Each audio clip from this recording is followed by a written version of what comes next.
महाराज जी, आपके पास कौन कौन सी सिद्धियां हैं? मेरे पास बाबा गुरु की सिद्धि है, गोरखनाथ जी की। दूसरी माँ दुर्गा की सिद्धि है। तीसरी मेरी माँ जो काली है उसकी है, और चौथी भैरव। आपके पास कौन सी सिद्धि हमेशा आपके साथ रहती है? बाबा गोरखनाथ जी। ये प्रेत क्रिया क्या होती है? प्रेत क्रिया कई प्रकार से की जाती है, और जो व्यक्ति आपके साथ लगा हुआ है वो बार बार आएगा। आप जब तक उसकी मुक्ति नहीं करेंगे तब तक वो व्यक्ति आपको छोड़कर नहीं जाएगा। पिशाचिनी कैसे काम करती है? पिशाचिनी का एक अलग तरीका होता है, जैसे कि उसका सबसे प्रथम काम जो होता है वो भीख मांगने का होता है। नेगेटिव एनर्जी प्रवेश करती दिखती क्यों नहीं शरीर में? अदृश्य है। भगवान भोलेनाथ को आपने देखा है? कभी आप पर प्रेत ने अटैक किया है? बहुत बार। वहां ये बोला जाता है कि जब एक्सीडेंट होता है तो वहां व्यक्ति बचता नहीं है, मर जाता है। है। तो अगर मैं दूध दही खा के घर से निकल रहा हूँ तो मुझे किस चीज का परहेज करना चाहिए? जैसे घर से आप थोड़ी सी भभूत चाट सकते हैं, घर में पूजा पाठ आप कर रहे हैं, गंगा जल पी के जा सकते हैं, लहसुन खा सकते हैं, अपने पास में माचिस रख सकते हैं। नमस्कार, स्वागत है आपका हमारी पॉडकास्ट सीरीज में। मैं हूं आपके साथ कंचन कुमार। आपने भूत प्रेत आत्माओं के बारे में सुना होगा। आखिर मनुष्य के अंदर ये कैसे प्रवेश करती हैं? इस सभी पर बातचीत करने के लिए हमारे साथ राहुल महाराज जी मौजूद हैं। महाराज जी, बहुत बहुत स्वागत है आपका। आदेश गुरु जी का आदेश, बाबा गोरखनाथ जी को आदेश। शैली सिंगी सरजटा योगी भगवावेश, कुंडल भस्म लगे शिव गोरख आदेश। आदेश गुरु जी को आदेश। महाराज जी, आपके पास कौन कौन सिद्धियां हैं जो हमेशा आपके साथ रहती हैं? मैंने अपने बाबा गुरु गोरखनाथ जी की सिद्धि को 9 ईयर हो गए हैं सिद्ध किए हुए। उसके बाद में मैंने माँ दुर्गा की भी सिद्धि की थी। उसके बाद में भैरव और काली, 4 सिद्धियां मैंने कर रखी हैं। बशर्ते बाबा गुरु की सिद्धि होने के बाद में मेरे को बाबा गुरु ने अपने कुछ 5 शिष्य मेरे साथ छोड़ रखे हैं, और उन्हीं की सहायता से मैं लोगों का कल्याण कर रहा हूं बाबा की आदेश से। और हमारे पास सब प्रकार के व्यक्ति आते हैं जिनको लोग बोलते हैं जी प्रेत से प्रेरित है ये बंदा, इसको रात को नींद नहीं आती है और सपने आते हैं बुरे बुरे। कई बार ऐसा होता है कि स्त्रियों में सबसे ज्यादा ये प्रॉब्लम पाई जाती है।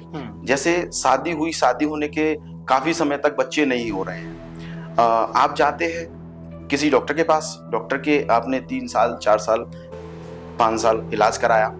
मेरे पास में सबसे ज्यादा लंबा समय काम चलने वाला 14 वर्ष का टाइम है जिस औरत के बच्चे नहीं हुए। वो खाली एक नॉर्मली हम प्रेत बोल देते हैं, और तंत्र क्रियाओं से देखा जाए, तांत्रिकों क्रिया से देखा जाए तो उसको मसान बोला जाता है। मसान का जो मेन काम होता है वो ये होता है कि कुक्षा के अंदर जो पेट है औरत के अंदर, बच्चा अगर मेल होता है, ठीक है, तो उसको वो बनने नहीं देता।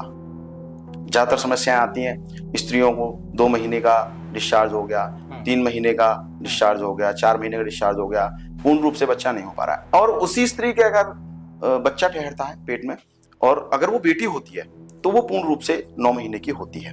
ठीक है, ऐसा क्यों हो रहा है, ऐसा क्यों होना चाहिए, और इसको कैसे हटाया जा सकता है? लेकिन मसान जो प्रवेश करता है एक महिला के अंदर, वो कैसे करता है? वो जैसे अभी मानो कि शादी हुई, ठीक है, शादी होने के बाद में बड़े बड़े बोलते हैं, गांव बस्ती के लोग जो होते हैं, उनका ये मानना है कि 1.25 महीने तक हमारे शरीर के अंदर हल्दी का असर रहता है, हल्दी मेहंदी का। तो उस समय औरत अगर किसी चौराहे से निकल जाए, अच्छा, किसी शमशान के सामने से निकल जाए, या घर से मीठा खा के निकल जाए, या कोई सफेद वस्तु खा के निकल जाए, तो वो शमशान के सामने से जो मसान लगेगा उसका अलग प्रक्रिया होती है, और जो चौराहे से मसान लगेगा उसकी एक अलग प्रक्रिया होती है। ठीक है। अच्छा, शमशान का जो मसान लगा है वो भेंट मांगता है। अच्छा, ठीक है, वो इंसानी भेंट मांगता है। ठीक है। अच्छा, और जो चौराहे का लगता है वो आपके कुक्षा के अंदर जो शुक्राणु बन रहा है वो स्वयं उसको खा जाता है। लेकिन जो भेंट मांगता है उसी की भेंट मांगता है, इस पर रहता है वो नहीं, वो अदरवाइज किसी व्यक्ति की मांगेगा। मांगे किससे? उस जिसके पास में होगा। अच्छा। जैसे मानो औरत को सपना दिख रहा है, सपना दिखा, रात को बहता हुआ पानी दिख रहा है, सपने में बच्चे रोते हुए दिख रहे हैं। एक स्त्री ऐसी दिख रही है जिसने काले कपड़े पहने हुए हैं, निवस्त्र कपड़े में लेडीज दिख रही है, बच्चा दिख रहा है। बच्चा की जो उम्र होगी वो 4 साल 3 साल 2 साल 1 साल, मतलब अबोध अवस्था में उसको दिखाया जाएगा। वही बच्चा ये कहता है कि मुझे खाने के लिए मांस चाहिए। वही बच्चा? जी हाँ, वही मसान है। अब उस मसान को हमें कैसे हटाना है, किस प्रकार से हटाना है, और वो हटेगा कैसे, मानो हमारे पास बल नहीं है, ठीक है, हमारे पास कोई ऐसी ताकत नहीं है कि उसको हम हटा दें। आज के समाज में लोगों को बताया जाता है कि आप चले जाइए, वहां एक भगत जी बैठे हुए हैं, इसका पूर्ण रूप से आपका इलाज कर देंगे। नहीं, भक्तों पर, तांत्रिकों पर, मांत्रिकों पर या सूफियों पर इसका कोई इलाज नहीं है। अच्छा, ठीक है। इलाज मात्र एक हमारी मां गंगा है। उसने हमारे पांडवों के, कौरव पांडवों के जो पितर थे, हाँ, उनको तार दिया। ठीक है। तो मां गंगा को जो हमने माना है वो इसलिए पवित्र माना है कि उसके अंदर आप कुछ भी छोड़ दोगे वो अपने गोद में हंसते हंसते ले लेती है। ठीक है, उसको हम वही छोड़ सकते हैं। लेकिन मैं आपको रोकना चाह रहा हूँ, जैसे कि मान लो किसी पे प्रेत या फिर मसान लग जाए, लेकिन वो गंगा स्नान करने के बाद भी सही से हटते नहीं है, उसके बाद प्रेत प्रक्रिया अलग है, हाँ, मशान प्रक्रिया अलग है। अगर किसी पे मसान अगर किसी के शरीर में एंट्री कर जाता है, अगर वो गंगा स्नान कर ले तो हट जाएगा? हाँ, अगर गंगा स्नान करता है। मसान, मैं फिर से यही कहूंगा, मसान प्रक्रिया अलग है और प्रेत प्रक्रिया अलग है। ठीक है, दोनों का। मसान जो लगा है वो खाली आपकी कुक्षा को देखेगा, ओके, वो शरीर में नहीं घुसेगा। प्रेत भी शरीर में नहीं घुसेगा। बहुत लोग होते हैं, बोलते हैं, जैसे कि मेरे पास बहुत सारे लोग आते हैं, बोलते हैं गुरुजी हमारी ये बीवी है, इसको 3 साल से 4 साल से दौड़े पड़ते हैं और अजीब अजीब तरीके की हरकतें करती है। रात को 2 बजे, 1 बजे, 12 बजे, कोई टाइम नहीं, हंसने लग जाती है। और कभी ऐसा भी होता है कि ये निकल जाती है और मैं इसको ढूंढता फिरता हूँ, ऐसा भी होता है। अच्छा, मैं फिर उनको ये बोलता हूँ कि समस्या कितने समय से हो रही है, तो उसने मेरे को लंबा टाइम दिया, 3 साल। ठीक है। अच्छा, नॉर्मली अगर प्रेत है, मानो प्रेत 3 प्रकार के होते हैं। ठीक है, इसमें भी मैं आपको बताऊंगा, एक नॉर्मल प्रेत होता है, एक थोड़ा हाई कास्ट प्रेत होता है और एक बीच का होता है। ठीक है। अच्छा, इन तीनों में चेंज क्या है?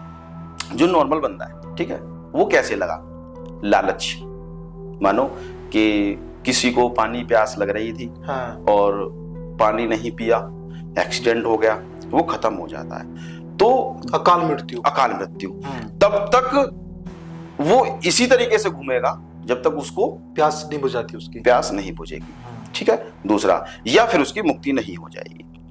अब आ जाते हैं दूसरे प्रेत के ऊपर। एक प्रेत होता है जिसकी कामनाएं होती हैं, जो कामनाएं, इच्छाएं जो पूर्ण नहीं हो पाती, और वो अर्ध समय में ही खत्म हो जाता है। ठीक है, उसको हमेशा उसको पूर्ण करने की आस रहेगी कि ये किसी प्रकार से हो जाए तो मेरी मुक्ति हो जाए। उन लोगों की मुक्ति भी नहीं हो पाती है। और तीसरा जो प्रेत होता है वो होता है कि स्वयं अकाल मृत्यु मरना, फांसी लगा ली, हाँ, आग लगा ली, सुसाइड करना, सुसाइड करना। ठीक है, उसको एक ही समस्या से वो जूझता रहेगा कि मैंने ये किया क्यों था। अच्छा, मरने के बाद हाँ, सवाल उसके मन में रहेगा। हाँ, क्योंकि जीते जी तो उसको पता है, मानो किसी को पैसे की प्रॉब्लम है, किसी की स्त्री की कोई समस्या है, बच्चों परेशान कर रहे हैं, या कहीं उसके साथ ऐसी घटना घटी जिसमें वो डिप्रेशन में चला गया। ठीक है, उसने कुछ नहीं दिखना है, बस लास्ट में उसे दिख रहा है कि मुझे मरना है। ठीक है, मुझे आत्महत्या करनी है। अब उसने क्या किया कि एक रस्सी ली, पंखा से लटकाई, फांसी लगा ली, खत्म हो गया, या फिर कूद गया, छलांग लगा दी कहीं से, या कहीं से भी छलांग लगा दी। ठीक है, अब क्या होता है कि 13वें दिन तक कहते हैं कि जो व्यक्ति खत्म होता है वो उसी स्थान पर रहता है 13 दिन तक। 13 दिन तक। अच्छा, 13 दिन के बाद में जो उसकी पूर्ण क्रियाएं हो जाती हैं तो वो भूमंडल में घूमने लगता है। ठीक है, भूमंडल में, अब भूमंडल क्या है? भूमंडल ये है जो प्रेत योनि है वो उसमें प्रवेश कर जाता है। ठीक है। अच्छा, जब प्रेत योनि में वो घूम रहा है तो उसमें क्या होगा कि व्यक्ति की जितनी उम्र दी हुई है 100 वर्ष, तो वो 100 वर्ष तक उस प्रेत योनि में रहेगा। अच्छा, अगर व्यक्ति 17 साल का खत्म होता है या 18 साल का खत्म होता है। अच्छा महाराज जी, जैसे कोई अकाल मृत्यु किसी की हुई तो अकाल मृत्यु होने का तो उसके सारे क्रियाक्रम किए गए पूरी विधि विधान के साथ में, और गायत्री मंत्र वगैरह सारे उसके कराई गई, पूरी गायत्री जो होती है, क्या उसके बाद भी जो उसकी आत्माएं भटकेंगी? मोक्ष नहीं मिलता उसको, मोक्ष नहीं मिलता, उसके बाद भी नहीं मिलेगा? मोक्ष नहीं मिलता उसका। हाँ। मोक्ष कब होगा? जब उसकी उम्र पूर्ण हो जाएगी। अच्छा। ठीक है, या फिर उसको कोई मोक्ष देने वाला व्यक्ति जिसके हाथ से वो मोक्ष लेना चाहता है। ठीक है, आत्मा, जैसे मानो कि मेरे पास में सबसे लंबा समय समथिंग 8 साल हो गई। हाँ। ठीक है, एक राजस्थान में जगह है चूरू, ठीक है, वहां पर एक एक्सीडेंट हुआ, ठीक है, नॉर्मली एक्सीडेंट होता है, जैसे बाइक से कोई गाड़ी टकरा गई या फिर मानो कि ट्रैक्टर से ट्रैक्टर भिड़ गया, कोई एक घटना हुई वहां। उस घटना के बाद में वहां फिर काफी घटनाएं हुई लगातार इसलिए हुई कि एक ग्रुप था लड़कों का जिसमें 8 से 10 लड़के थे, ठीक है, रात को पार्टी है, नॉर्मली कुछ भी खाते पीते हैं, वो खा पी के वहां से निकले, वो बंदा उनके साथ लग गया। कौन बंदा? जो एक्सीडेंट से खत्म हुआ था। अच्छा। जिसकी उम्र 22 से 24 वर्ष थी, अकाल मृत्यु मरा हुआ था। वो ये ढूंढ रहा है कि मैं क्यों मरा, कैसे मरा, ये घटना यही क्यों घटी। अच्छा। तो वो उसकी जांच करने के लिए उसके साथ लग गया। उसने देखा कि यार ये व्यक्ति इतना खुश है, ऐसे कैसे, यार मैं अकेला हूं, इसको मेरी अपनी टीम में लेना है उसको। तो उसको क्या किया, उसने उसका माइंड घुमाया और उसको फांसी लगा दी। उसने सुसाइड, मतलब वही वाला कि मरे मरे में खींचता है, जिंदे खींचता। उसने फांसी लगा दी। फांसी लगाने के बाद में अब एक टीम में जो एक व्यक्ति था, अब वहां 2 हो गए, एक कप्तान हो गया और एक खिलाड़ी हो गया। अब वो कप्तान खिलाड़ी से बोलता है कि टीम बढ़ाओ, तेरे साथ जो टीम है उसको अपने पास लेके आओ। तो धीरे धीरे उसमें 7 लोग खत्म हो गए उसी वहीं पे, उसी जगह पे। जगह कुछ नहीं, जगह कोई नहीं।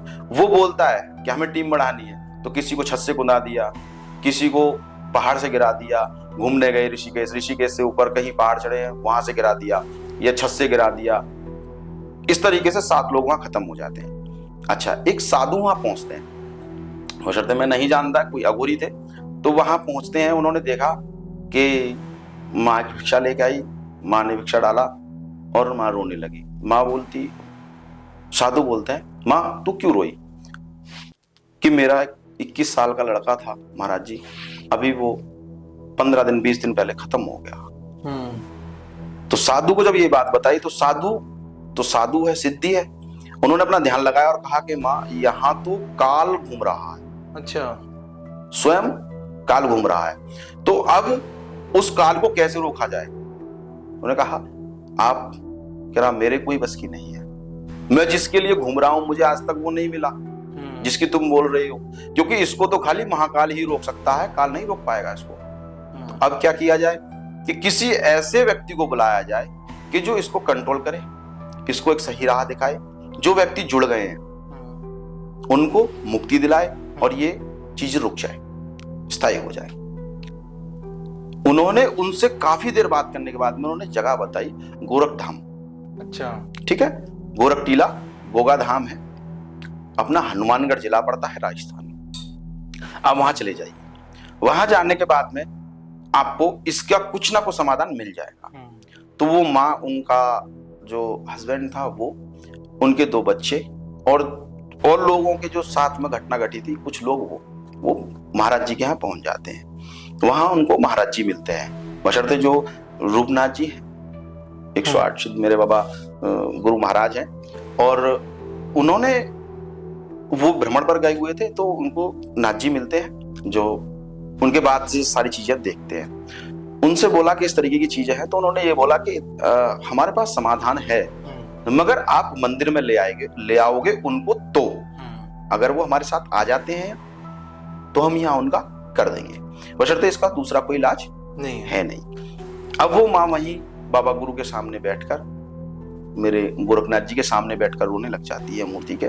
तो काफी देर बाद एक और नाथ जी वहाँ साफ सफाई कर्मचारी है, मतलब कर्मचारी तो सभी है, बाबा की जितनी सेवा हो जाए उतना अच्छा है सभी। उन्होंने बोला, माँ रो मत, ऐसा है मैं गुरुजी से आपकी बात कराऊंगा, गुरुजी भ्रमण गए हुए और गुरुजी कुछ ना कुछ इसका इलाज देंगे। हमारे पास कुछ लोग बाहर भी हैं जो इन कामों को करते हैं जी। तो उन्होंने जब ये सांत्वना दी गई, सांत्वना देने के बाद में माँ नंबर लेके गुरुजी का वहां से आ गई। आने के बाद में माँ ने बात करी, जो उनके हस्बैंड थे उन्होंने बात करी। बात करने के बाद में उन्होंने बोला, ठीक है हम आपको कुछ नंबर देंगे, 3 से 4 नंबर है हमारे पास में, जो लोग हमने बाहर छोड़ रखे हैं, जो हमारे मंदिर के लिए कार्य करते हैं। उन्होंने नंबर दिया, उसमें मेरा भी नंबर दिया। तो गुरुजी ने ये बोला था कि इस व्यक्ति के पास सबसे लास्ट में कॉल करना, क्योंकि ये जल्दी से फोन उठाएगा नहीं। अगर उठाएगा और इसको लगाव है इस चीज से, क्योंकि ये ढूंढता है ऐसी चीजों को, ठीक है। तो आपके पास हाँ, उन्होंने 4 नंबर और दिए। 4 नंबरों में मेरा नंबर था। 4 नंबरों में 3 नंबरों को फोन करा, 3 नंबरों ने उठाया, जो नाथ गुरु सिद्ध है हमारे।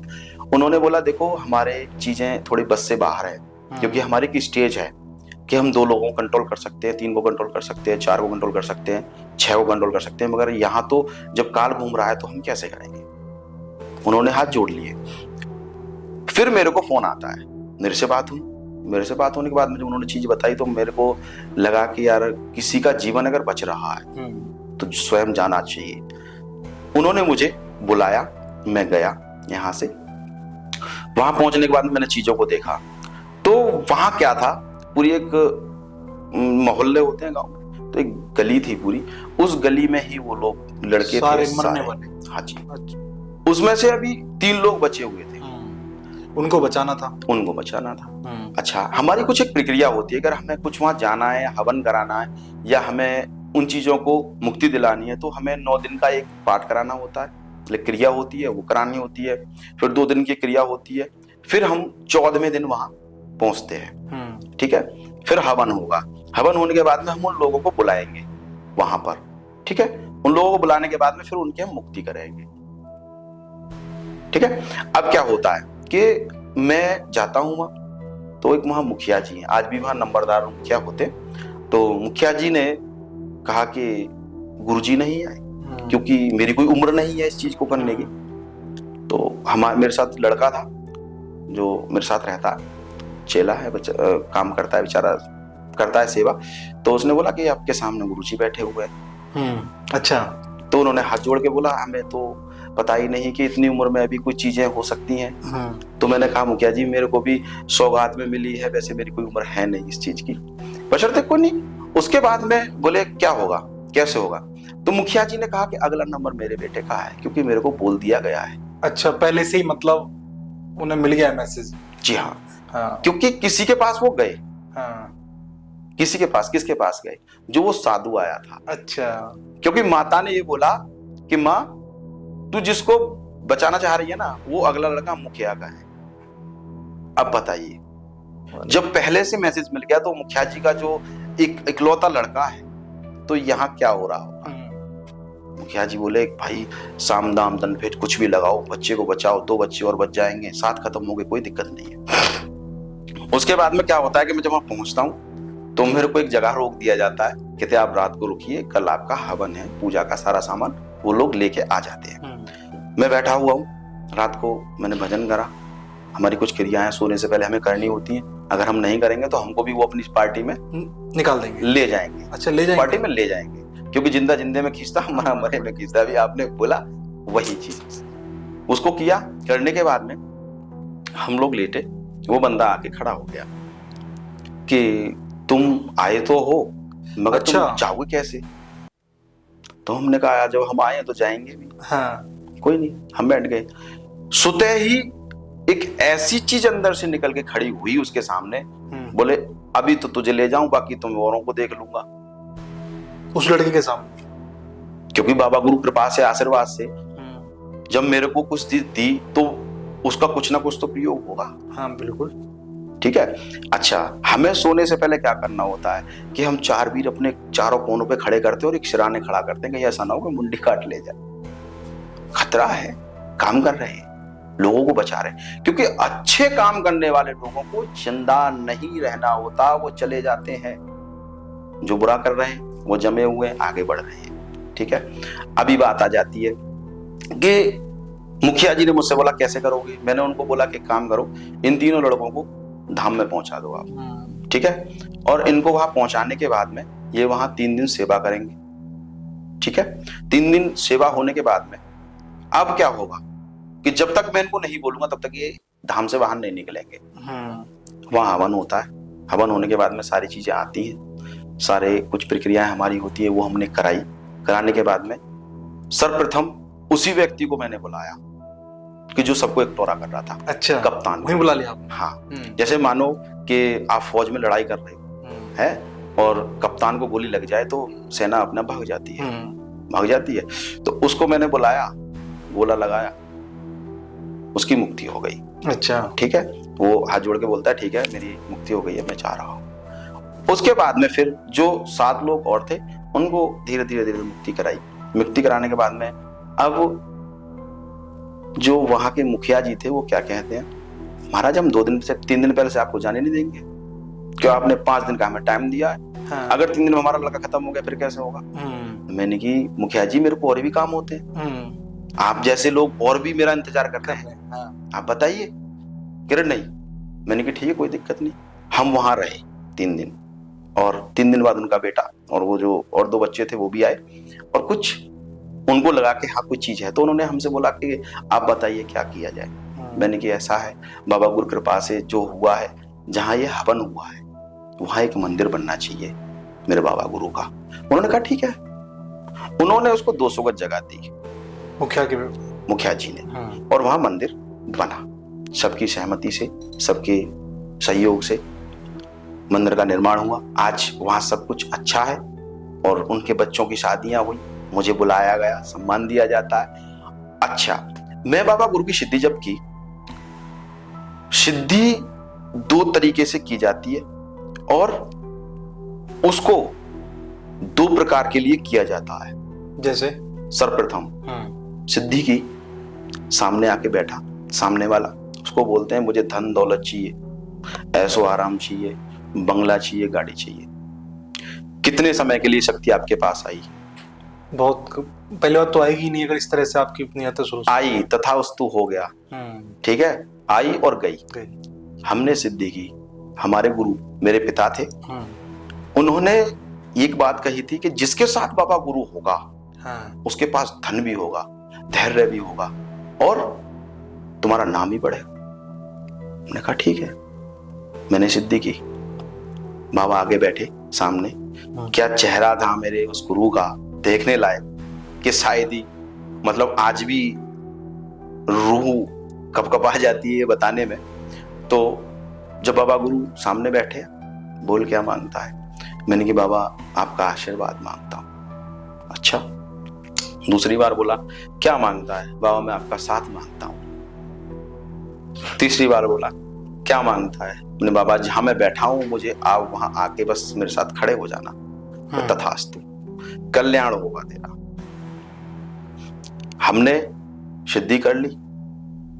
अब ये कहोगे कि पिताजी तो आपके एक्सपायर हुए काफी समय हो गया, आपने सिद्धि तो बाद में की। 5 अगरबत्ती, 1 मंत्र का जाप आप उसे कीजिए। आपके सामने स्वतः ही जिस व्यक्ति का आप उच्चारण करेंगे और रात को आपके स्वप्न में आके आपको जवाब दे देगा। अच्छा, कि बेटा इस तरीके से ऐसे है। हमारे पास कोई समस्या आने वाली होती है या हमें लगता है कि हम किसी जटिल समस्या में फंसने वाले हैं, तो मेरे गुरु महाराज, मेरे पिता मेरे पास आके खड़े हो जाते हैं। ये जो प्रेत की अगर हम बात करें, ये प्रेत अगर मनुष्य के शरीर में अगर प्रवेश करता है, दिखता क्यों नहीं है? जो अदृश्य है उसे क्या देख पाओगे?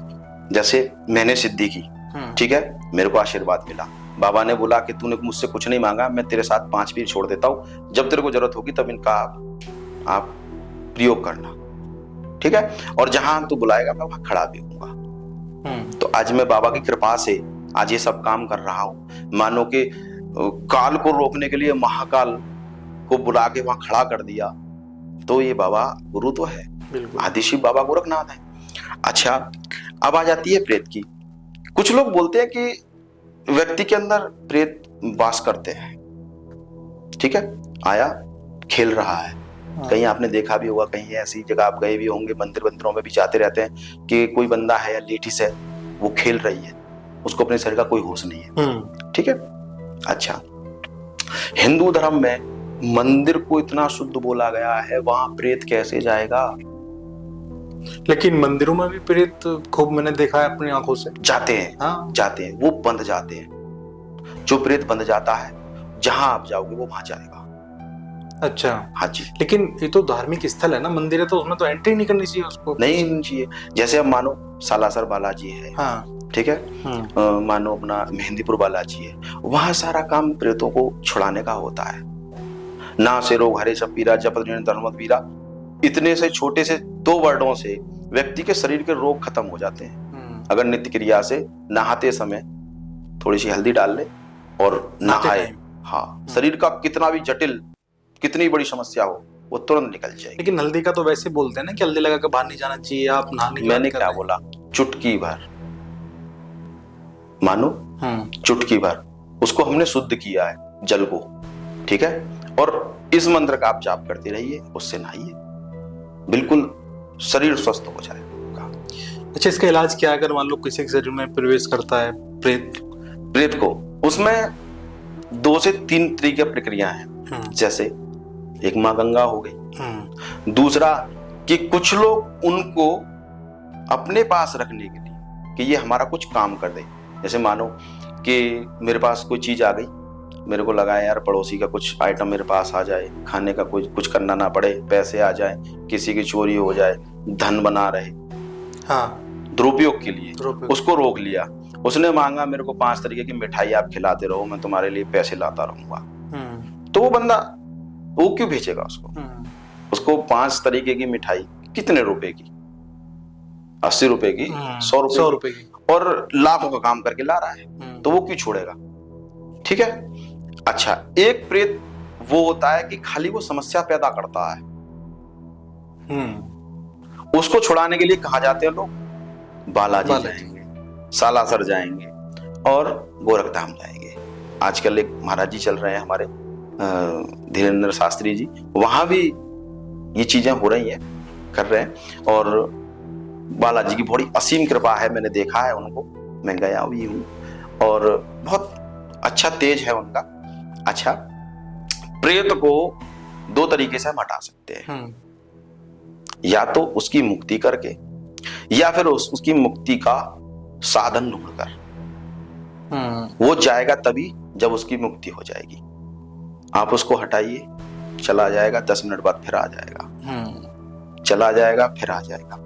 वो आया क्योंकि आप पसंद आए, इसलिए आपके साथ वो आया नहीं। लेकिन मैंने तो कई बार ऐसा भी देखा है कि जैसे फैमिली में अगर 4 लोग हैं तो चारों में वो एक में से निकलेगा, दूसरे में, तीसरे में, चौथे में, इस टाइप से। मैं आपको फिर से यही कहूंगा कि एक शरीर के अंदर दूसरी आत्मा प्रवेश नहीं कर सकती, क्योंकि वहां कोई ऑप्शन ही नहीं है। अच्छा, भगवान शिव से शरीर पैदा हुआ है, ठीक है, गण बोले जाते हैं, ठीक है, गण का ठीक है, मगर प्रेतों का नहीं। शिव में प्रेत कैसे प्रवेश करेगा आप बताइए? जब भगवान विष्णु ने और ब्रह्मा जी ने और भगवान शिव ने शरीर को बनाया तो उसमें एक लो डाल दी, ठीक है, तो वो लो ही तो चल रही है। जिस समय हमारे शरीर से ये लो निकलती है तो हमारे पास क्या रह जाता? शिव शरीर, ठीक है। अब इसी चीज को आप उल्टा कर दीजिए, अगर जिंदे व्यक्ति में प्रेत घुस सकता है तो मृत जो लाश पड़ी हुई है उसमें क्यों प्रेत नहीं घुस जाता? अगर ऐसा है तो आप मुझे बता दीजिए। शरीर ही तो चाहिए प्रेत को, तो उसमें क्यों नहीं घुस जाता? जीवते जागते शरीर में कैसे घुस जाता है? महाराज, जैसे किसी की डेथ हो जाती है तो बोलते हैं कि उसके पैरों की तरफ नहीं बैठना चाहिए, क्यों? ऐसा यूं बोला जाता है कि जब शरीर से आत्मा निकल जाती है तो सब बचता है, सब जो शिव है, ठीक है, और शिव की जो स्थापना हुई है वो पैरों से हुई है, नीचे से। मानो छोटा सा एक हम ऑप्शन ले लेते हैं कि शिवलिंग, ठीक है, तो शिवलिंग पैदा या शिवलिंग कैसे बनी? ठीक है, मां और बाबा से मिलकर एक शिवलिंग बनी, तो वो नीचे से बन के ऊपर आई, ठीक है। दूसरा, कुछ लोग बोलते हैं कि वहां नेगेटिव चीजें निकल के जाती है, वहां से नेगेटिव निकल के जाती है। ये भी बोलते हैं कि जो गर्भवती महिला उसके पास नहीं आना चाहिए। हाँ, ऐसा इसलिए बोलते हैं, बच्चों को नहीं आना चाहिए। हाँ, इसलिए बोलते हैं कि सबको शुद्ध भी बोला गया है, क्योंकि शिव से बड़ा शुद्ध कोई नहीं है, और सबको गंदा भी बोला गया है, ठीक है। सब शरीर से आत्मा निकलने के बाद में जो सब पड़ा हुआ है वो गंदा भी है और अच्छा भी है। अच्छा, जिस व्यक्ति के, जिस औरत के गर्भ में एक जिंदा अणु पल रहा है, उसको हम उस मृत जगह नहीं लेके जा सकते, उसके साइड इफेक्ट हो सकते हैं। क्या साइड इफेक्ट हो सकते हैं? जैसे बच्चा बेकार हो सकता है, खराब हो सकता है, औरत के साथ में कुछ ऐसी समस्याएं, ऐसी घटनाएं होने लगती हैं कि उसको खुद अंदाजा नहीं होता, अगर मान लो कि परिवार में कोई गर्भवती महिला उस परिवार तो में उसको रह जाती है, कुछ समय के लिए हटा दिया जाता है, उस औरत को उस समय के लिए हटा दिया जाता है। जैसे कई बार आपने सुना होगा कि यार गांव में फलाना व्यक्ति खत्म हो गया, उसकी वाइफ यार गर्भवती है, तो उसको उसकी शिकल नहीं दिखाई जाती, नहीं दिखाई जाती। वो इसलिए कि जो शास्त्रों में लिखा हुआ है उसके हिसाब से वो नहीं जा सकती वहां पर। ठीक है। अच्छा, अभी आपने थोड़ी देर पहले बोला कि शरीर में आत्मा प्रवेश, तो मैंने अभी बताया आपको कि वो जो सब पड़ा हुआ है उसमें आत्मा क्यों नहीं घुसी, क्योंकि उसमें कुछ है नहीं। शरीर का जो पूरा मापदंड है या पूरी शक्ति है वो हमारे माइंड में यहां बैठी हुई है। ठीक है। अगर हमारा माइंड बोलेगा, मानो एक थॉट आया कि यार मेरे को ना एक गिलास पानी लेना है, तो मुझे उठना पड़ेगा, उठोगे, गिलास भरोगे। अब दिमाग ने क्या ऑर्डर दिया कि सिंक में इसको रखना है, उसको आप टेबल पर रख सकते हो, कुर्सी पे भी रख सकते हो, सीढ़ियों पर रख सकते हो। उसने ये क्यों बोला कि यार मेरे को ना इसको सिंक में रख देना चाहिए क्योंकि ये धुल जाएगा। ठीक है। ऐसे ही अब वो क्या करेगा, जो प्रेत होगा वो आ गया आपके साथ में। ठीक है। मेरे पास में कुछ ऐसे केस आते हैं कि मैं उनको देख के हंसता हूं, फिर उनका जब निवारण उन लोगों को बताता हूं तो वो लोग भी हंसते हैं इस चीज को लेके, कह रहे ऐसे कैसे हो सकता है। ठीक है। मानो कि आपने कहीं बिरयानी खाई या आपने कहीं चावल कड़ी खा लिए, ठीक है, और रास्ते से आप निकल के जा रहे हो, वो व्यक्ति जो खत्म हुआ है वो इसका आदी है, उसको उसकी चसक लगी हुई है, वो उसके साथ लग गया। अच्छा, ऐसा भी होता है? ऐसा भी हो जाता है। कम से कम 75% ऐसा होता है। लेकिन ये बोलते हैं कि अगर ऐसी चीज खा के पीछे, मतलब जो गांव में मैंने देखा है कि राख चाट लेनी चाहिए, कुछ ऐसी नमक खा लेना चाहिए, वो होता है, लहसुन रख लेना चाहिए साथ में, ऐसा होता है। ऐसा क्यों होता है? क्योंकि जीव का टेस्ट चेंज हो जाता है उससे। हमारी जो जिब्या है उसी ने तो टेस्ट बताया ना। शरीर को कहाँ पता है टेस्ट का। मानो कि मैंने नमक चाटा तो मुझे पता पड़ गया ये नमक है, मानो मैंने चीनी खाई तो मुझे पता पड़ गया मीठा है। अब कड़ी चावल का जो टेस्ट है वो जीभ में ही तो है। अब आपने लहसुन खा लिया तो उसमें लहसुन क्या आने लगी। ठीक है। अब क्या होता है कि उसके साथ में वो आ गया, वो मेरे सामने बैठा है, हंस रहा है, तो बोला कि महाराज जी इस तरीके की चीज है। तो मैं उसको बोलता क्या खाएगा, कि मैं कड़ी चावल खाऊंगा। अरे भैया तुझको 11 बजे कहां से कड़ी चावल ला के तू, अच्छा मुझे बता। कह रहा तो फिर तो मेरे को तुम पंच में मिठाई खिला दो। अगर मान लो आपने उसकी जो मुराद है वो पूरी कर दी, वो उससे बंध जाएगा। अच्छा, उसकी मुराद पूरी हुई तो वो बंध जाएगा।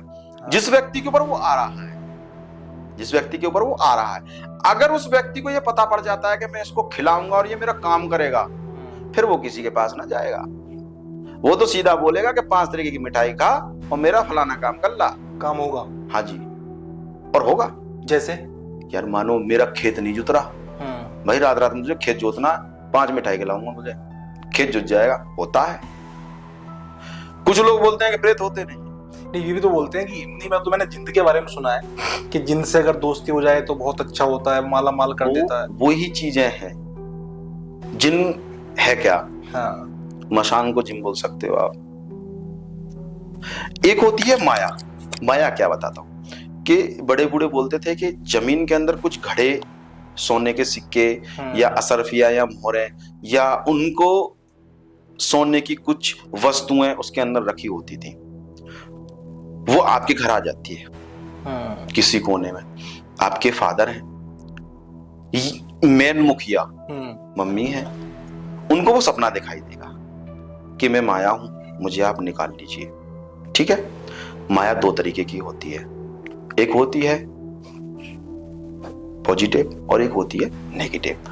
अच्छा, नेगेटिव जो होती है वो भेंट मांगती है, पॉजिटिव जो होती है वो क्या कहती है कि तू मुझे निकाल, ठीक है, और अच्छे कर्म में लगा दे, मैं तुझे माला माल कर दूंगी, तेरा धन कभी समाप्त नहीं हुआ। ठीक है। दूसरा जो नेगेटिव माया है वो निकलने से पहले बोलती है कि मुझे बड़ा बेटा दे दे, मुझे बड़ी बहू दे दे, मुझे अपना बड़ा नाती दे दे। मतलब देने के मतलब कि लोगे तो दोगे, उसको मनुष्य की बलि हो चाहिए, बलि चाहिए। हाँ, औरत को बताया तो अपने आदमी को दे दे। उधर आपने माया निकाली, उसके शरीर से प्राण निकल गए, ले गई साथ में। अच्छा, जो पॉजिटिव है वो निकलती है 5 से 8% या 10%, और जो नेगेटिव है वो 90% मिलती है। कुछ लोग खोज करते हैं इस चीज का, मैंने अपनी आंखों से देखा है, मैंने अपनी आंखों से 7-8 साल पहले देखा है, क्योंकि ये कहते हैं कि जिस काम में आप खड़े हो जाओगे वैसे ही व्यक्ति आपसे संपर्क करते हैं। मानो आप डॉक्टर के पास गए और फिजियोथेरेपी वाले के पास चले जाओ, उसके पास उसी समस्या के लोग उसको मिलेंगे। ठीक है, अब चले जाओ आप राशन वाले के पास, उतने ही व्यक्ति उस राशन वाले के पास मिलेंगे आपको, बैठे हुए या खड़े हुए लेने वाले। ऐसे ही हमारा, जब हम बैठे हुए हैं तो हमारे पास भी हमारे जैसे हम लोगों को चाहिए वैसे लोग आएंगे। अच्छा, मैं आपकी बात कट कर रहा हूँ। अब मुझे एक बात बताइए कि जैसे आपने देखा होगा कि जैसे कोई आदमी अगर बढ़ता है तरक्की में, तो सामने वाले के मन में ईर्ष्या पैदा हो जाती है, फॉर एग्जाम्पल दे रहा हूँ मैं, और वो उसके ऊपर कुछ ना कुछ गलत करा देता है, तो उसका नुकसान कब होगा? बता देता हूं मैं। ऐसा है, आज एक चीज रख देते हैं सामने कि आपने बोला कि कोई दूसरा व्यक्ति, उस समय को छोड़ दीजिए कि दूसरा व्यक्ति, आज का समय ये है कि चाचा ताऊ का बेटा, परिवार में जो हमारे अंश हैं, जो हमारे बुजुर्गों से चलता हुआ आ रहा है, वही लोग हमारी तरक्की को देखकर चलते हैं। हाँ बिल्कुल। वो क्या करता है, यार मैं मजदूरी कर रहा हूं, या मेरे को तो 30,000 रुपए मिल रहे हैं, इसको 1.5 लाख कैसे मिल रहा है? भाई उसने मेहनत करी है, वो इस सीढ़ी तक आने के लिए उसने क्या किया है, कैसे किया, उसी व्यक्ति को पता है, हमें नहीं पता है। हमें तो पता पड़ेगा जब हम बढ़ेंगे। अरे जब तू 30 कमाने लायक तो तुझे 30 मिल रहा है, तू बढ़ ना, तुझे किसी ने रोका है? नहीं रोका ना, बढ़ेगा तो मिल जाएगा। अब वो क्या करता है कि मैं तो नहीं बढ़ पा रहा हूं, इसी को गिरा लेता हूं। ठीक है, किसी साधु संत के पास जाएगा, किसी मौलवी के पास जाएगा, सूफी के पास जाएगा, या किसी तंत्र मंत्र क्रिया वाले व्यक्ति के पास जाएगा, जिनको सियाने दिमाने बोल देते हैं, और वो फिर उससे कराएगा। क्या उनको भगवान नहीं देखता? उन लोगों को भगवान देख रहा है फिर, और यही भोग कर जाते हैं। सब यही होता है, सब यहां ऐसे होता है। मैंने अपनी आंखों से देखा है, मैंने अपनी आंखों से देखा है चीजों को बदलते हुए। कैसे कि एक माँ जाए, दो भाई एक माँ जाए, उसने अपने बड़े भाई के लिए नीचे लाने के लिए छोटे भाई ने उसको बार बार गिरा रहा है, बशर्ते दोनों भाई, ठीक है, किसी व्यक्ति से इलाज करा रहे हैं। अचानक से कोई व्यक्ति उनके संपर्क में आया, उसने बोला कि हमारे गुरुजी, उनसे आप बात कर लीजिए, और वो आपके लिए बहुत अच्छा समाधान दे देंगे। ना आपके भाई को समस्या होगी छोटे को, और ना आपको होगी, चीजें रुक जाएंगी।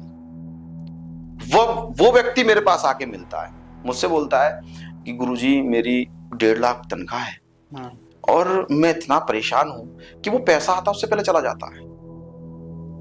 अच्छा, चला जाता है, किस दिन चला जाता है?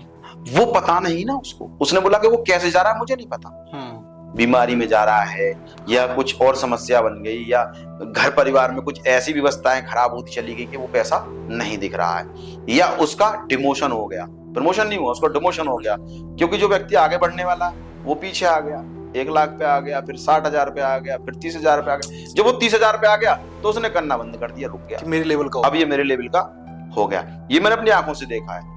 अब वो व्यक्ति बोलता है, बताओ मैं कहां था आज, ये बताइए कि जो व्यक्ति 1.5 लाख कमाएगा, उसके शौक मौज, उसका उठना बैठना, उसके चलन, सारी चीजें तो 1.5 लाख के हिसाब चल रही है, तो वो 30,000 में कैसे मैनेज करे? नहीं करे। उसने उसको बोला, उसने मेरे को बोला। अब वो व्यक्ति मेरे को बोलता है आगे कि इस तरीके की चीजें हैं। तो मैंने बोला कि आप क्या चाहते हैं? उसने छोड़ दे, बोला कि मेरा छोटा भाई है, मैं गलत नहीं चाहूंगा, कुल मिला के है कि वो चीजें वहीं रुक जाएं, मेरा जो काम है वो मैं अपने स्तर पे पहुंच जाऊं, और जब मैं आप ये सारे काम हो जाएंगे तो आपके साथ में जो आप बोलोगे मैं आपके साथ वो करूंगा। अगर आप चाहते तो उसको उल्टा भी कर सकते थे। हाँ, हो जाता। बाबा गुरु ने अच्छी क्रियाएं जब करी, ठीक है, तो हमको कुछ वैसी भी क्रियाएं सिखाई गई कि अगर कोई व्यक्ति नहीं मान रहा है तो उसको कुछ समय के लिए रोक दिया जाए, पॉजिटिव हम करते, नेगेटिव हम नहीं कर सकते, क्योंकि हमें वहां कोई ज्ञान दिया ही नहीं गया। पॉजिटिव का दिया गया है, अच्छा कर सकते हैं हम लोग। अच्छा, कुछ लोगों ने बोला कि अगर तुम अच्छा ही करते रहोगे, आगे निकलते रहोगे, तो पीछे जो तुम ढेर करके आए हो, सियानों का, दीवानों का, मौलवियों का, जो तुमने भंडारा खत्म कर दिया, जो पैसे जा रहे थे, वो कहीं ना कहीं तुमको तो भेजेंगे मारने के लिए कुछ। आप कैसे करोगे? कोई बात नहीं है भैया, उसको भी देखेंगे। फिर माँ काली को बुलाया, तो मेरे बाबा गुरु की चेली है माँ काली, उनको बोला गया, आदेश दिया गया 41 दिन कुछ ना खा पी के एक समय, और बाबा का आप शरण लीजिए, बाबा आपको स्वयं दर्शन देंगे आके। शर्त यही होगी कि आप जो मांगने वाले हो वो क्या मांगने वाले हो। अगर उनको लगा कि ये कुछ गलत मांगेगा, तो उसके जुबान पर सरस्वती विराजमान होती है, जैसे कि कुंभकर्ण के मुख पर हो गई थी। वो फिर गलत ही कहता है, अच्छा नहीं कहता। अब आ जाते हैं कि माँ काली, जब मैं कहीं ऐसी जटिल समस्या में फंस जाता हूँ, फिर मैं माँ रुद्र काली को बुलाता हूँ। वो आती है, उसको कुछ भेंट दी जाती है। भेंट में मैं गोला देता हूँ, वो मनुष्य बलि नहीं, या मेढ़ा नहीं, बकरा नहीं, खाली गोला होता है। गोले के अंदर कुछ पकवान डाले जाते हैं, कुछ सामान होता है, उसको डालने पर वो माँ मान जाती है और उसी में वो काम कर देती है। अच्छा, कुछ लोग बोलते हैं कि गुरुजी आप पूजा कराते हैं, आप दारू का या शराब का भोग नहीं लगाते माता काली का। आप एक बात बताइए, जब कोई कार्य आपका प्रेम पूर्वक माँ दुर्गा कर रही है, तो उसमें इसकी क्या जरूरत, तो उसको काली बनाने की आपको जरूरत क्या है? आपको क्या आवश्यकता पड़ी है? ठीक है। अब उस व्यक्ति ने मेरे से इलाज कराया, हो गया, आज वो अपनी जगह स्थिर है। आज वो मेरे को फोन करता है, गुरुजी खाना खाया, आप ठीक हैं, आपको कोई समस्या हो तो मुझे बताना। अच्छा, उल्टा बोलता है। भैया मुझे क्या जरूरत पड़ेगी, तू महीना के महीना बाबा के अकाउंट में पैसा डालता रहे, हमें कुछ जरूरत नहीं। उसका कारण है, उसका कारण ये है कि ये जो पैसा है, जो पैसा आया, उसमें से खाली उतना लेना जितना हमने काम किया है। उससे अधिक हम लेंगे तो वो हमें सूट नहीं करेगा। ठीक है। अब बोलते हैं गुरुजी आपकी फीस क्या होगी, हवन कराने की या मुक्ति कराने की? अरे उस व्यक्ति ने मुझे ही क्यों चूज किया कि मैं इसके हाथ से मुक्त होऊंगा? उसको ये पता है कि कुछ नहीं लेगा, इसलिए इसको मुझे बोलना चाहिए। तो उस हवन का हमारा कोई चार्ज नहीं होता, उसको हम कराते हैं। एक संकल्प होता है छोटा सा, उस संकल्प के जो पैसे होते हैं उसको मंदिर पहुंचा देते हैं। अब आ जाती है कि गुरुजी अगर इसी तरीके से आप फ्री में काम करते घूमोगे तो बच्चे कैसे पलेंगे?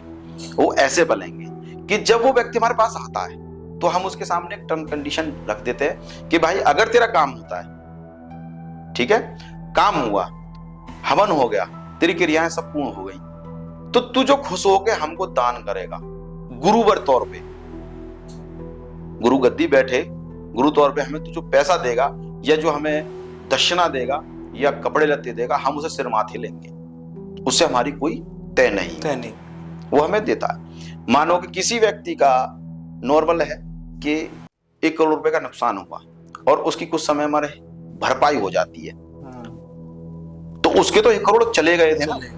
अगर उसने हमें उसमें से 1 लाख या 50,000 या 20,000 रुपए दान कर दिए तो उसमें तो कुछ फर्क पड़ना नहीं। सामने वाला दान तभी करता जब उसके पास में होता है, सीधी सी बात है।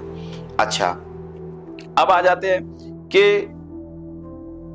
आपके साथ में ऐसी क्या समस्या हुई? मेरे साथ में, मैंने इतनी जटिल समस्याओं को देखा है।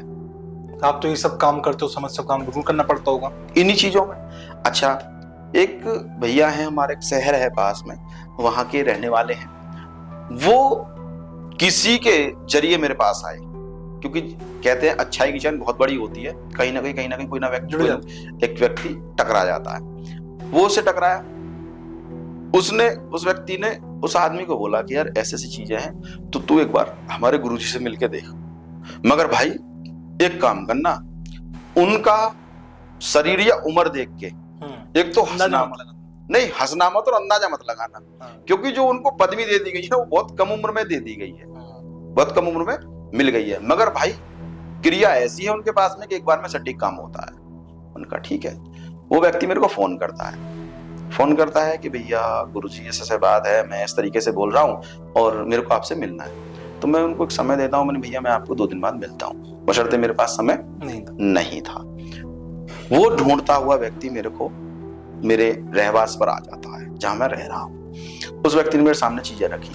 जब उसने मेरे सामने वो चीजें रखी तो थोड़ी देर मतलब कहते हैं कि ये ब्रह्मांड है यहाँ, वो थोड़ी देर कहते हैं हल्का हल्का झलझल आ गया कि यार ये क्या है। अच्छा। मतलब इतनी बड़ी बड़ी चीजें हम करके आए हैं। हाँ। ये तो सबसे बड़ा केस है हमारे पास। हाँ। क्यों इतना बड़ा केस है? जब मैं आपको बताऊंगा तो शायद आपके भी रोंगटे खड़े हो जाएं। जब मैंने सुना तो मेरा तो ब्रह्मांड हिल गया। अब क्या होता है, वो व्यक्ति कहता है कि 3 साल से मेरे घर में गुरुजी लाइट नहीं है, मतलब मीटर ही नहीं है मेरे घर में, और मेरे यहाँ पंखा चलता है, एसी चलते हैं, और रात को टीवी चलती है बिना लाइट के 3 साल हो गए। हम खाना बनाते हैं, आज मान लो कि मम्मी से बोल दिया मम्मी आज शाही पनीर बना दो आप, तो पनीर आपने बनाया देसी घी में, उसमें घासलेट मिला दिया, आप खाइए, आप उसकी मर्जी का खाएंगे जो वो खिलाएगा। अगर टीवी चल रही है और आप जाके वहां बैठ गए तो आपके साथ में घटना घटनी चालू हो जाएगी। अच्छा, हाँ जी, ठीक है। अब क्या होता है, वो व्यक्ति जब इस बात को बोल रहा तो बोलते बोलते मेरे को वो रोने लगा। हाँ। कह रहा मैंने 3 साल से अपने पेट भर के खाना नहीं खाया, घर का खाना नहीं खाया, कुछ मैं सोया नहीं हूं 3 साल से, मेरे छोटे छोटे बच्चे हैं, मैं कैसे कर रहा हूं मुझे पता है। तो मैंने कहा अच्छा ऐसा भी होता है? कह रहा हाँ। कि आप बताइए कैसे करेंगे आप? मैंने कहा ठीक, कोई दिक्कत नहीं, देखो मैं आपको एक नियम बताऊंगा और आपको वो नियम करना पड़ेगा। अगर आप नियम करते हैं तो नियम जब वो व्यक्ति करेगा हमारा बताया हुआ, तो हमें उसकी एक रिपोर्ट मिलती रहती है कि इसने इतना काम कर लिया है और इतनी चीजें हो जाएंगी। ठीक है, बता दिया, उसने किया। जैसे कि मैंने भी बताया कि 9 दिन का एक हमारी प्रक्रिया होती है, 2 दिन की एक प्रक्रिया और होती है, हम 14वें दिन वहां पहुंचते हैं। अब 14वें दिन जब मैं वहां पहुंचा तो वहां का मंजर कुछ अलग था। क्यों अलग था? कि जो चीजें परेशान कर रही थी, भटकी डोल रही थी, वो चीजें एकांत में एक जगह खड़ी हुई है घर के अंदर। ठीक है, उस व्यक्ति ने मुझे बोला कि आपको दिख रही थी वो कुछ क्रियाएं होती है, जब उसका उच्चारण करते हैं वो चीजें हमें दिखती हैं। तब तक दिखेंगी जब तक हम उस चीज का उच्चारण करते रहेंगे। कभी आप पे भी अटैक किया उन्होंने? अटैक का फिर बाबा गुरु का मेरे साथ रहने का फायदा क्या रहा? मानो कि अगर ब्रह्मास्त्र आपके पास में है तो छोटे मोटे तीर क्या करेंगे? तो सबसे पहले सर्वप्रथम हमने ब्रह्मास्त्र को अपने पास रखा। ब्रह्मास्त्र है, जब हमें लगा कि हम चारों तरफ से घिर गए, हमें लगेगा चारों तरफ से बमबारी हो रही, तो हम उसको निकाल के छतरी बना लेते और नीचे बैठ जाते, तो उसमें नहीं हो पाता। अब हम उस बमबारी को रोकने का इंतजार करेंगे कि रुक जाए। ठीक है, अच्छा, अब वो बमबारी तो नहीं रुक पा रही, तो हमें क्या करना है? जो हमारे साथ में बाबा ने जो गोले दी है, हम उसका उच्चारण करते हैं। उच्चारण होने के बाद में वो व्यक्ति खड़े हो जाते हैं। ठीक है, वो उनका सामना करेंगे। इतने हम अपनी व्यवस्था को बना लेते हैं। जो हवन की प्रक्रिया होती है, हवन की प्रक्रिया रख ली, तो हवन की प्रक्रिया वहीं जाकर करनी होती है? वहीं जाकर करनी होती है जहां पर चीजें होती हैं। ठीक है, अब उसके बाद में क्या होता है कि हवन चालू होता है। उसमें क्रिया होती है, एक जायफल होता है, काला जायफल। मैंने उसको बोला भैया जायफल लेके आने हैं। उन्होंने बोला ठीक है गुरुजी, मैं आधा किलो जैल ले आया हूँ, 500 ग्राम जायफल लाया हूँ। आपने मेरे को 9 जायफल बोले थे, मैं आधा किलो जायफल ले आया हूँ। क्योंकि उसमें क्रिया होती है, जो कोने हैं मकान के जिसमें हम कर रहे हैं, जितने कोने होंगे उतना ही हमको उसमें जायफल की जरूरत पड़ेगी। तो मेरे दिमाग में था कि नॉर्मली मकान है तो उसमें कितना होगा। जब मैं वहां पहुंचा तो भाई साहब वो कोठी बनी हुई है कम से कम 200 साल पुरानी, जिसमें वो रह रहे हैं। हाँ। उनके बुजुर्गों से वो चीजें हो रही हैं। दादा ने देखे, फिर उसके बाद में पिताजी ने देखी, फिर वो व्यक्ति देख रहा, मतलब 3 पीढ़ियों से वो चीजें होती आ रही हैं। वही चीजें लाइट वाली प्रॉब्लम हुई कैसे? वो हुई ऐसे कि 3 साल पहले ये जो भाई साहब है किसी भगत जी के पास जाते हैं, वो इनको एक क्रिया बता देता है। उस क्रिया को बताने के बाद में वो जागृत हो गई चीजें। जब से तो चुपचाप चल रहा था, धीरे धीरे हो रहा था, मगर फिर इनको वो चीजें दिखने लगी, इनको महसूस होने लगी, चीजें खराब होने लगी, पता कैसे पड़ेगा कि हम भी हैं यहाँ, हो गया। अच्छा, उसके बाद में जब हम वहां पहुंचे, हमने हवन के लिए जो जायफल की संख्या हमने जो गिन के रखी, वो करीब समथिंग 200 या 150 या 125 के आसपास थी। वो लेके आया था कि 125 जायफल लेके आए थे, वो 125 जायफल हो या 130 जायफल हो, ऐसे कुछ लेके आए थे। उन्होंने क्या करा, मैंने बोला भैया सारे कोनों में इनको रख के आना है। ठीक है, कोई नहीं। उन्होंने जायफल रखे, हेल्थी है, समस्या का समाधान चाहिए तो थोड़ी सी कष्ट आपको झेलना पड़ेगा।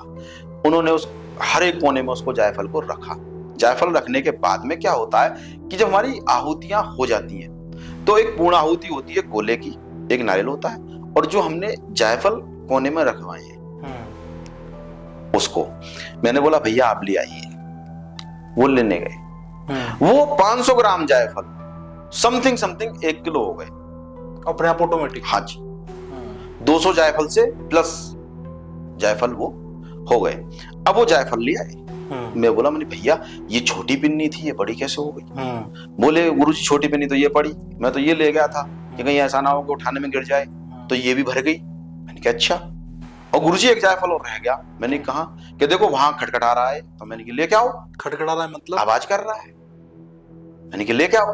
वो जायफल लेने गए तो भाई साहब जिसने चीजें देखी हो तो उसे तो एक्सपीरियंस हो ही गया। उस जायफल को लेके आए, उसमें रख दिया पिन्नी में। अब मैंने बोला रखो, धुना दीजिए, आहुति बोली, छोड़ दिया। तो जैसे व्यक्ति चिखारता है दर्द की वजह से, अच्छा, मानो विशाल आवाज जो होती है, उस तरीके से उस धुना के अंदर से आवाज आने लगी कि हम जा रहे हैं, हमारी मुक्ति हो गई, तुमने हमारे साथ किया तो बढ़िया है, मगर ठीक है आपने हमारा रहवास था, तुमने हमको यहाँ से भेज दिया। अब हमने उनको ये बोला कि तुम्हारा रहवास क्या? जो व्यक्ति यहाँ सालों साल से रह रहा है तो तुम्हारा क्या रहवास है?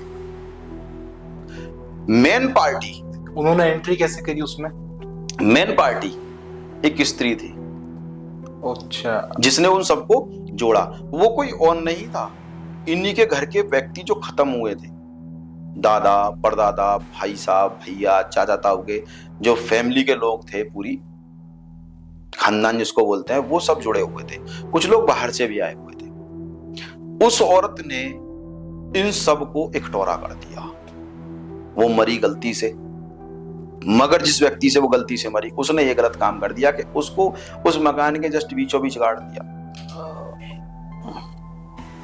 और उतने हिस्सा को अलग निकाल के उस पर मंदिर और बना दिया शिव का।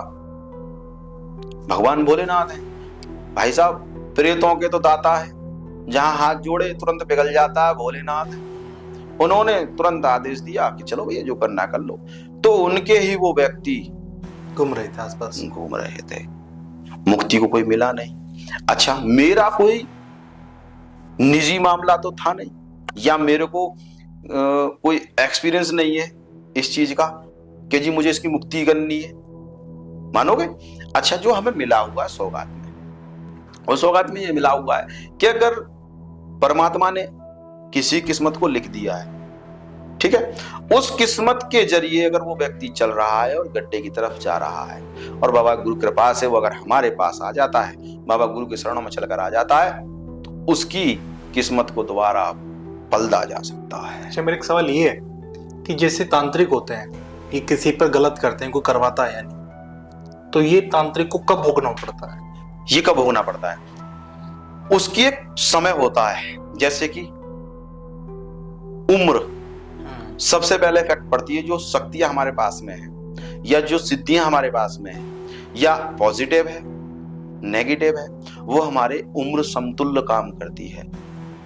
जैसे जैसे व्यक्ति के शरीर से और हमारा बल थकता चला जाता है, उसको सहन करने की शक्ति हमारे शरीर में नहीं होती, वो चीजें छोड़कर जाना चालू कर देती हैं। जब वो जाएंगी और जो तुमने कार्य किया है, गलत कार्य किया, हाँ, जो आपने गलत कार्य किया है उसको भोगोगे फिर उसके बाद में, क्योंकि वही चीजें तो थी रोक रही थी। मान लो कि अगर मैं किसी आपसे बोलूं कि ये इसके बारे में कुछ गलत करना है, तो आप करोगे? नहीं, मैं साफ मना कर देता हूँ। मेरे पास में बहुत लोग आते हैं, प्लस वाले कम माइनस वाले ज्यादा आते हैं, तो मैं उनको साफ मना कर देता हूँ। अगर कोई पैसे का लालच दे? बहुत बहुत पैसों का लालच दिया है मेरे को। समथिंग लास्ट टाइम शायद 21 लाख रुपए का बोला गया था कि हम 21 लाख रुपए आपके कहने से आप जहां भी लगवाएंगे या जो भी आप करेंगे वो हम उसका बुरा कर दो। हाँ 21। उसके बाद में एक ऑफर आया था 25 लाख रुपए का, और सबसे कम ऑफर मेरे पास में था 3 से 4.5 लाख रुपए के आसपास का, बुरा करने के लिए। हाँ जी। तो मैंने उनको बोला कि देखो, धन मैं लूंगा, कहीं लगाऊंगा, उस धन को मैं यूज नहीं कर पाऊंगा। क्यों नहीं कर पाऊंगा? क्योंकि बुढ़ापे में मेरे वो धन किसी भी काम का नहीं रहेगा। ठीक है। अच्छा, जो व्यक्ति गलत करके, मानो आपने बोला जो तांत्रिक क्रिया जो करते हैं, तांत्रिक मांत्रिक जो लोग होते हैं, उनकी मृत्यु भी अकाल ही प्रकार से होती है। वो अकाल मृत्यु ही मरते हैं। और जब वो अकाल मृत्यु मरते हैं, जितना समय उनके पास बच गया, जितना समय उनके पास बच गया, वो फिर उस समय लोगों को परेशान करते हैं। किन लोगों को परेशान करते हैं वो? जैसे कि कोई लेडीज हो गई, हाँ, कोई बच्चा हो गया, कोई व्यक्ति हो गया, वो वही कार्य करना स्टार्ट कर देता है। बुरा व्यक्ति बुरा काम करना शुरू कर देता है। अभी हमारे एक रिलेशन में है, लड़की थी और पढ़ाई बाहर कहीं कर रहे थे वो लोग, 3-4 लोग थे साथ में। तो होता यह है कि किसी का इलाज चल रहा था, उनमें से किसी एक लड़की का इलाज चल रहा था सूफी का। तो वो जो सूफी है, मैं ज्यादा बड़ी तो बात कहता नहीं, जितने भी साबरिक मंत्र ये लोग यूज करते हैं वो बाबा गोरखनाथ जी के बनाए हुए हैं। पहले गुरु है जो गोरखनाथ जी, जिनको गुरुओं का गुरु बोला गया है, गुरु गोरखनाथ, क्योंकि इन्होंने अपने गुरु को नया जीवन दान दिया था। तो इनके गुरु ने स्वयं ही स्वतः इनको बोला था कि हे गोरखनाथ, तू गुरु से भी आगे चला गया, तुझे आज से लोग गुरुओं का गुरु गोरखनाथ बोलेंगे, इसलिए उनको गुरुओं का गुरु गोरखनाथ बोला जाता है। अब हम एक लास्ट मैसेज आप देना चाहेंगे जनता को, जो किसी को देखकर ईर्ष्या पैदा करते हैं, परिवार में खासकर, और उनके लिए गलत करते हैं, करवाते हैं कि तंत्र मंत्र के माध्यम से, तो उनको क्या संदेश देना चाहेंगे आप? संदेश मेरा ये है कि उन क्रियाओं से कुछ समय के लिए उस व्यक्ति को आप परेशान कर सकते हैं मात्र, मगर अगर उसको अच्छा कुछ मिला तो आपको भोगना पड़ेगा, आपको भोगना पड़ेगा। आप उस चीज को झेल नहीं पाएंगे, फिर आपके दिमाग में रहेगा यार मैंने ये गलत किया था, आज मेरे को ये भोग रहा हूं। जैसे कि आपने सुना भी होगा, हमारे बड़े बूढ़े दादी दादा होते हैं, अड़ोसी पड़ोसियों में कुछ लोग ऐसे बड़े बूढ़े होते हैं, उनकी सांसें नहीं निकल पाती, वो सेवा भी नहीं हो रही है, घाटे में पड़े हुए हैं। तो वो क्या है? वो नरक ही तो है। जो हमारे कर्म हम करके बैठे हैं वही तो है, सब यही है। नरक कहाँ है? किसने देखा है नरक? किसी मृत व्यक्ति ने आके आपको स्वर्ग नरक का वास बताया है? नहीं बताया। सुख क्या है, सुख का आपको अंदाजा है? नहीं है। अच्छा, नरक अंत समय आपको पता पड़ जाएगा कि आपका नरक भोग रहे हैं। ठीक, स्वर्ग आप अंत समय में उस चीज को भी अंत समय में देख लेंगे कि हाँ मैं स्वर्ग में हूं। मानो बेटा नहीं है, नाती पोते हैं, आपकी सेवा हो रही है अच्छे से, लड़का कहीं बाहर रह रहा है और आपकी वहीं से रहकर सारी देख देख कर रहा है, तो इससे बड़ा आपको क्या स्वर्ग मिलेगा? अब बात आ जाती है सुख। सुख है क्या? सुख 2 घड़ी, 2 पहलू और 2 समय कटाएं मात्र। जैसे मनचाहा स्त्री को पाना मात्र 2 मिनट का सुख है।